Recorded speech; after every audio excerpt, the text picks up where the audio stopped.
Great. Hi, everybody. I'm going to take a slightly different tack on the discussion today, which is to think about how we can have impact at very large scale. The purpose of guidelines is often to influence physician or provider behavior in local markets or local centers.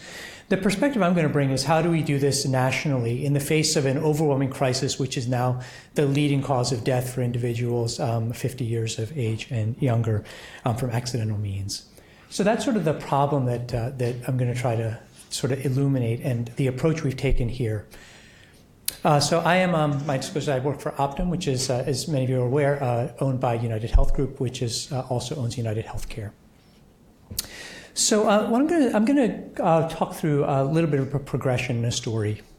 So the first thing I'm going to start with is, as with many other large providers, so as United Healthcare is the largest insurer in the country with commercial Medicare and Medicaid lines of business. As a result, we have information extending longitudinally on over 160 million individuals over the past 20 years. We also have EHR data on about 80 to 90 million individuals, which is structured and then linked with those claims, and it's de-identified as well, so it's available for research. We also now are a Medicare qualified entity, so we have 100% of Medicare Parts A, B, D data for the past 7 years, in addition to other sources of information which are also integrated, such as social, demographic, in some cases consumer behavior as well. Again, all linked and de-identified. I just give that as a little bit of background to sort of the scale of the data that I'm going to be presenting today. But the story starts just about 2 years ago, when, as with many other organizations, our team got together with Optum and United Health Group. We had a big meeting in Minnesota. We said, well, what are we as an enterprise going to do about the opioid crisis? And you can imagine this is a lot of clinical people, but also a lot of product people, insurance employers, and others. And it was one of those settings where people put all these Post-it notes up about all the products and services and everything they have out there. And I realized something really important, which is there was no measurement framework available to tell what was working and not working at scale. And so that was where we started. Can we develop that? One of the things that's really interesting is for all the discussion about how there's an opioid national crisis, there are, at the time and to this day, almost no meaningful measures being used at CMS in either the IQR, MIPS, or shared savings programs. Part D, there's a little more going on. Also, there are a number of endorsed measures, but there's absolutely no framework at all. So what we did, and part of that is just to sort of maybe give a little bit of a personal opinion here, is that the broad ways in which we measure and endorse quality frameworks are very ill-suited to major public health emergencies. They're highly deliberative processes, they take forever, and really broadly are also then resulting in a patchwork of measures which serve only to frustrate clinicians and not actually result in meaningful public health improvement.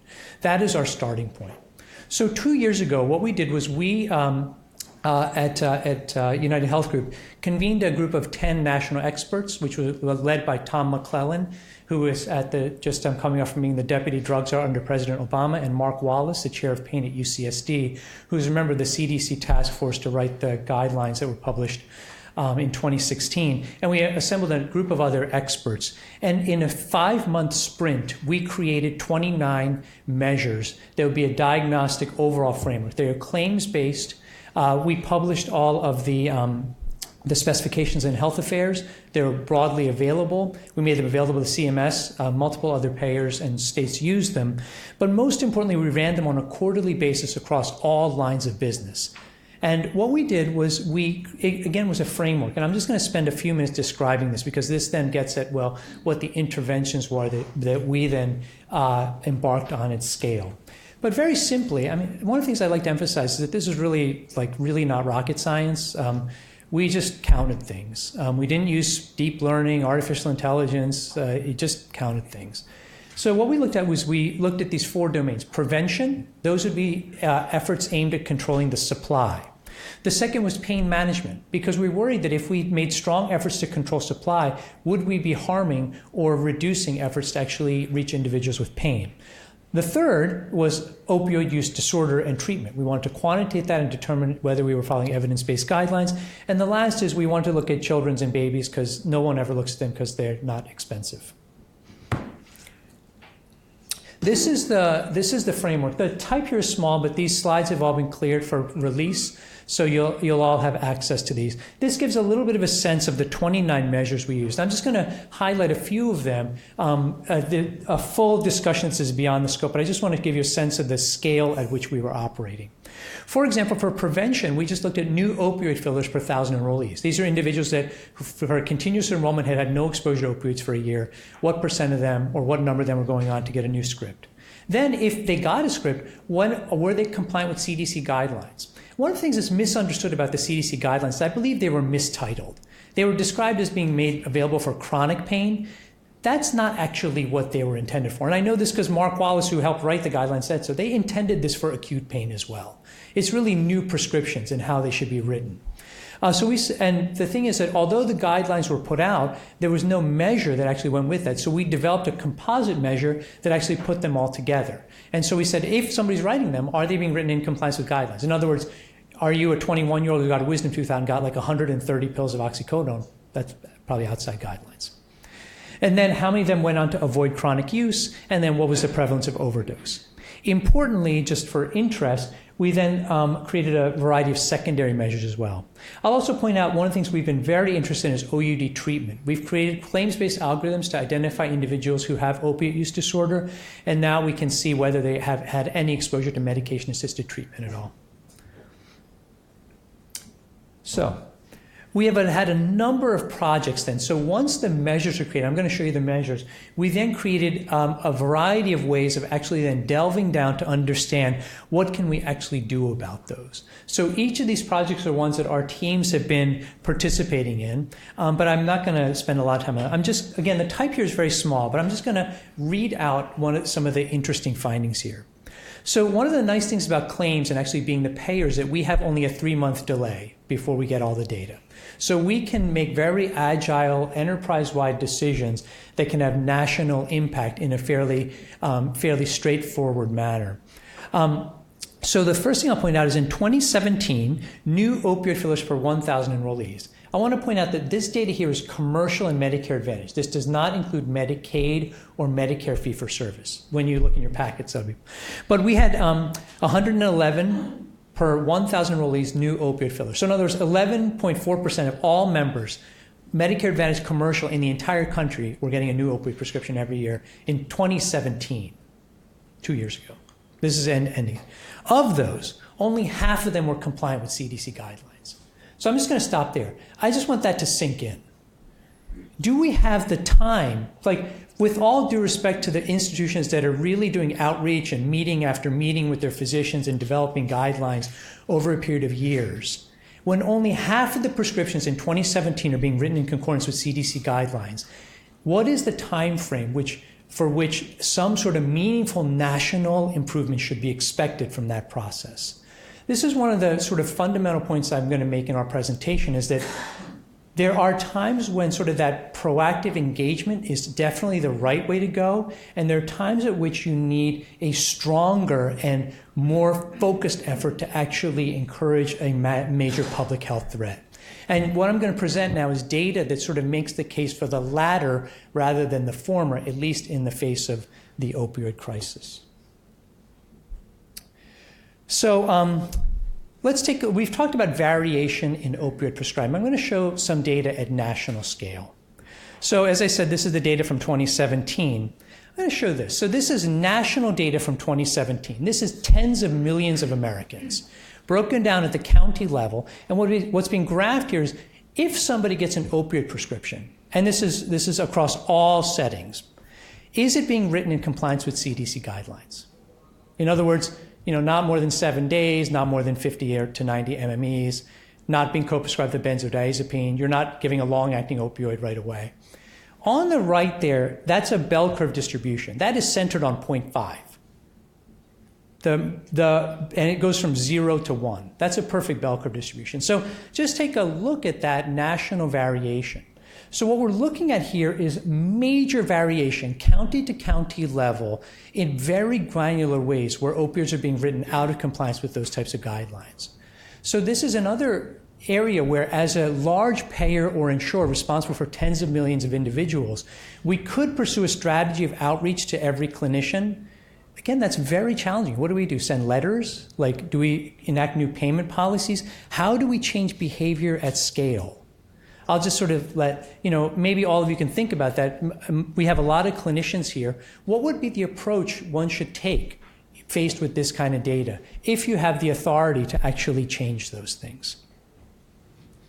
We have a little more data. So this is new opioid fillers also. Again, massive national variation in the rates of opioid prescriptions. You can see at the bottom left right there.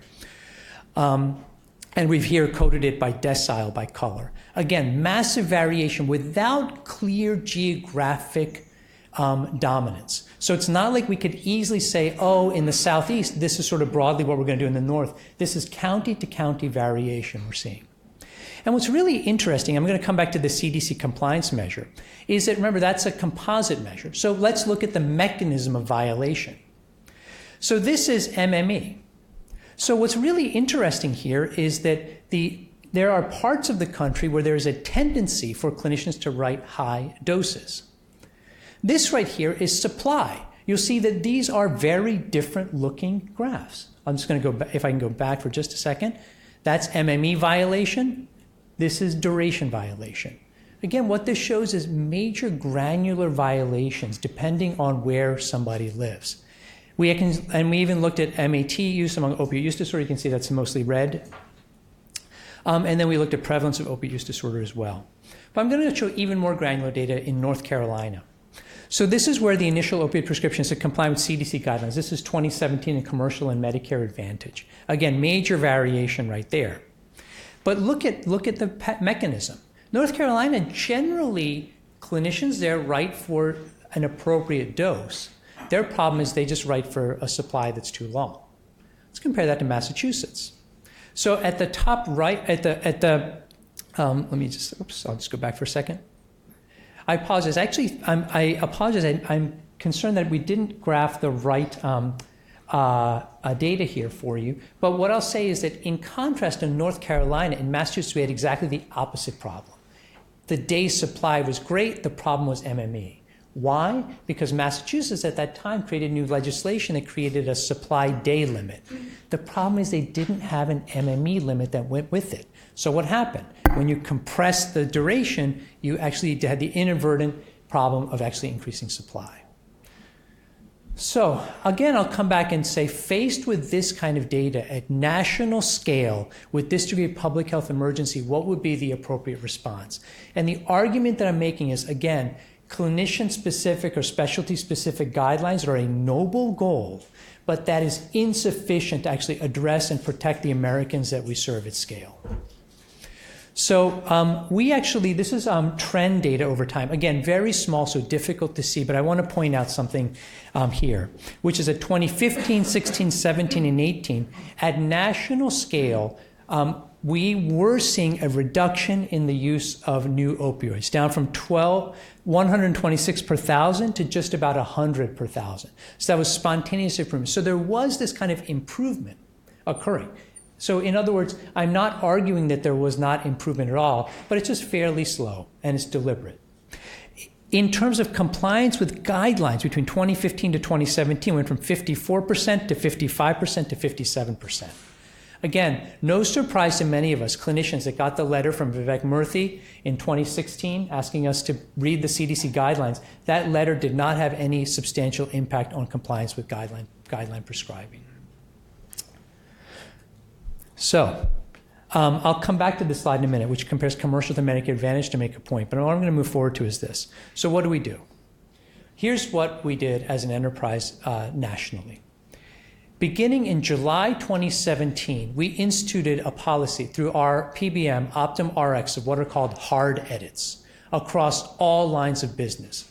What a hard edit means is that if an initial prescription for opioids is written, and we can determine if somebody has had continuous coverage, if that prescription tries to be filled at the pharmacy, that will be rejected and edited down to a prescription that is guideline adherent. In other words, this removes the decision-making capability to some extent from the prescribing clinician, or at least creates a barrier so that they have to go through prior authorization if they choose to prescribe an initial prescription which is out of compliance with guidelines. What I want to point out is that went live in July 1, 2017 for 8 million members. Within 4 weeks, look at what happened nationally. 93% compliance, from 50 to 93%. So that's, again, tens of millions of people. 93% compliance, almost a first fill supply as well. And most importantly, why do we care about CDC guideline adherence? Because it is believed that out of compliance prescribing leads to a higher risk of becoming a chronic opioid user. That is one of the key things which we're worried about. I mean, there's obviously concerns about diversion and so forth, but the concern for the patient was that if you get a 30-day supply, you're going to stay on that for a long time. What we did was the way contracts are written in PBMs, they actually don't all go live at the same time. What that does, it presented an opportunity for a pseudo-randomized evaluation, and that's what's depicted on the bottom right there. So what the upper dashed line demonstrates is the rate of becoming a chronic opioid user in individuals not exposed to the hard edits, which is about just under 5 million individuals. The bottom is those that were exposed. So you can see at baseline, those populations are different. Large because contracting deadlines are different. Different organizations, unions, and others might have extended ones compared to others. But look at that. It's a relative reduction of 50% in those individuals that were exposed to the edit. So again, 50% reduction in the rate of becoming a chronic opioid user through a national hard edit policy and a single sort of approach. One could prescribe outside those, but just it necessitates that extra step. I just have a few minutes left. I'll just go through other ways in which we think about using data at national scale to create guidelines. What we also then did was, this is in our effort to make sure we don't neglect individuals with chronic or back pain, for example. We found that was one of the leading causes of initial opioid prescription at a national level. We did here was we looked at dose response to conservative therapy, PT, chiropractic, and acupuncture versus other first entry door providers. We found that if individuals saw those types of providers, they are at substantially lower risk of being on opioids, either acutely and long term. And as a result, we demonstrated that. This is going to be published, I believe, in British Medical Journal. We waived co-payments for the first 3 visits to encourage that to happen. And we also found dose response to the co-payment level, so that's one of the reasons we waived that. Moving on here, one of the things we are also, and we can see there's some improvement in the avoidance of opioids for low back pain. I'm going to just, given the interest of time, we also then looked at specialty variation in MME providers, sort of building on some of the data you've seen here. This is data from our researchers at UCSF that have worked with us. But I'm just going to move on a little bit more quickly. We're also collaborating with CDC on these types of, this kind of work. But this is work that we actually did in collaboration with FDA. And this, again, gets at what is the sort of impact of guidelines when faced with non-guideline adherent prescribing. This is work that we did last year and presented in in August, looking at uses of opioid tolerant only drugs. This is like long-acting drugs and opioids. And there was an initial signal that showed that they were frequently being prescribed to individuals who were opioid naive or had no evidence of opioid tolerance. The question was, well, why are physicians or other providers doing this? Maybe there's something we're missing. We actually did natural language processing of over 3 billion notes and found that, in fact, we could not find evidence that there was a good clinical rationale for why these patients were being put on long-acting opioids. Again, demonstrating the need for substantial sort of national policies that actually can control opioids. I'll say just coming back to sort of the barriers to actually doing this at scale, which is that the process for actually getting CDC guideline adherence, which I believe is important, and the data suggests that this has important national implications, is very challenging. Back in December, our team actually proposed our composite measure for inclusion in the Medicare Shared Savings Program through the measures under consideration process. Some of you may be familiar with sort of how quality measures are then incorporated into various value-based purchasing strategies. We did a large presentation. We showed the data. Here's the composite measure. We showed what you've seen here. We showed sort of the variation nationally, and then we showed the impact on long-term improvement in opioid use. And then we even showed how in our Medicare Advantage ACOs that are for United Healthcare, when we actually got involved in QI efforts, we had dramatic improvement versus others. All this was done. We presented this to the task force that had the measures application partnership at NQF, and just on a personal level, none of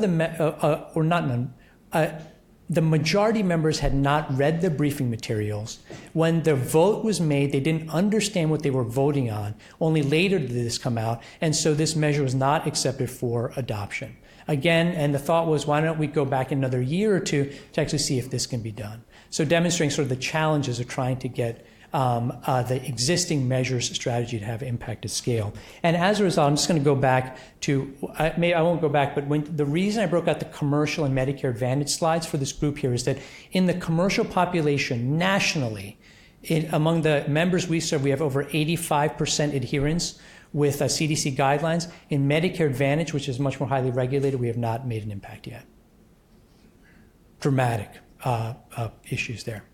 Last thing I'll say is that we also, in an effort to make sure that patients are protected from those who are on chronic opioids, about 3% of all Americans are on a chronic opioid for pain currently. We did not want them to be exposed to rapid tapering that would be very harmful to these individuals. We believe that that would be very, very problematic. It's very complicated. And so what we did was we knew that there's significant prior authorization barriers to individuals on chronic opioids. We've automated prior authorization, and our data suggests that if you're on a daily dose of less than 150 MMEs, not a dose difference of 30 MMEs per day over the past 12 months, and you have 3 or fewer providers, 80% of those individuals who are on chronic opioids fall into that category, and their rate of emergency room overdose or hospitalization is not substantially different than the general population.